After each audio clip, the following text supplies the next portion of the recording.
Serbuan Yuan Mongol ke Jawa adalah invasi Kekaisaran Tiongkok Mongol di bawah dinasti Yuan ke tanah Jawa Dwipa Pulau Jawa sekarang. Pada tahun 1293, Kubilai Khan, Khan Agung Kekaisaran Mongol dan pendiri dinasti Yuan, mengirim invasi besar ke Pulau Jawa dengan 20.000, 5-30.000 tentara. Serbuan ini merupakan ekspedisi untuk menghukum Raja Kertanegara dari Kerajaan Singhasari, yang menolak membayar upeti dan bahkan melukai utusan Mongol. Armada Kubilai Khan melewati Kepulauan Indonesia, oleh Sir Henry Yule. Tanggal, Desember tahun 1292 sampai Juni tahun 1293 atau 7 bulan. Lokasi Jawa Timur, tepatnya di Daha dan Majapahit. Sepanjang Sungai Kalimas atau Brantas. Runtuhnya Kerajaan Kadiri, kemenangan Raden Wijaya dan didirikannya Majapahit.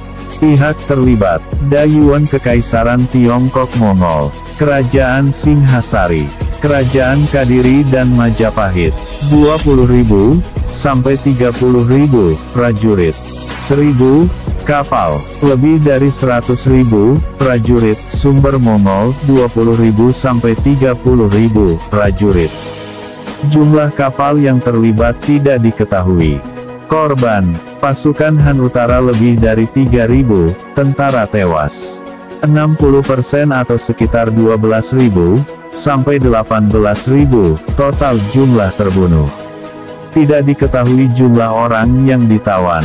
Sejumlah kapal hancur, lebih dari 5.000 tewas dan tenggelam. Kubilai Khan, penguasa Kekaisaran Mongol dan Kaisar dinasti Yuan, mengirim utusan ke banyak negara untuk meminta mereka tunduk di bawah kekuasaannya dan membayar upeti. Mensi atau Mengki salah satu utusannya yang dikirim ke Jawa Dwipa, tidak diterima dengan baik di sana. Penguasa Kerajaan Singhasari, Kertanagara, tidak bersedia tunduk kepada Mongol. Kertanegara lalu mengecap wajah sang utusan dengan besi panas seperti yang biasa dilakukan terhadap pencuri, memotong telinganya, dan mengusirnya secara kasar. Kubilai Khan sangat terkejut dengan kejadian tersebut.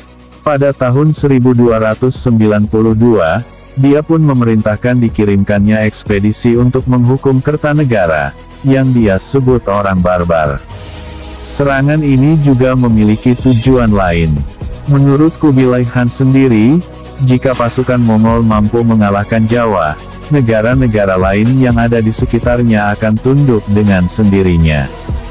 Dengan begitu, dinasti Yuan Mongol dapat menguasai jalur perdagangan Laut Asia, karena posisi geografis Nusantara yang strategis dalam perdagangan.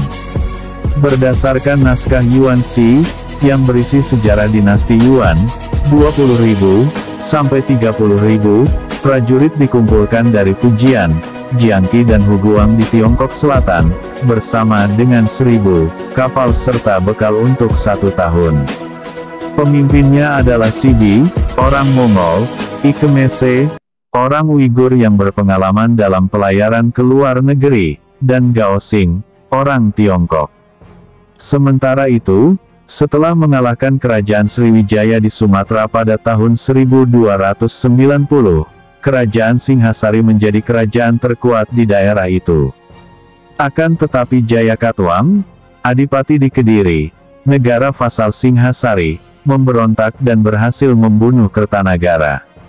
Sebagian besar kerabat dan bekas keluarga kerajaan membencinya. Menantu Kertanegara, Raden Wijaya, diampuni oleh Jayakatwang dengan bantuan wali dari Madura, Arya Wiraraja. Raden Wijaya kemudian diberi tanah hutan di Tarik.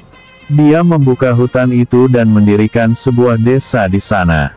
Desa itu diberi nama Majapahit, yang diambil dari nama buah maja di sana yang memiliki rasa yang pahit, sehingga jadilah namanya Majapahit, maja plus pahit.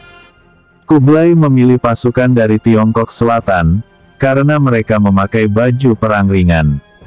Baju perang ringan dianggap lebih cocok di Jawa, yang merupakan negara tropis, sementara unit berzirah berat tidak cocok, seperti yang dicatat oleh Han sendiri.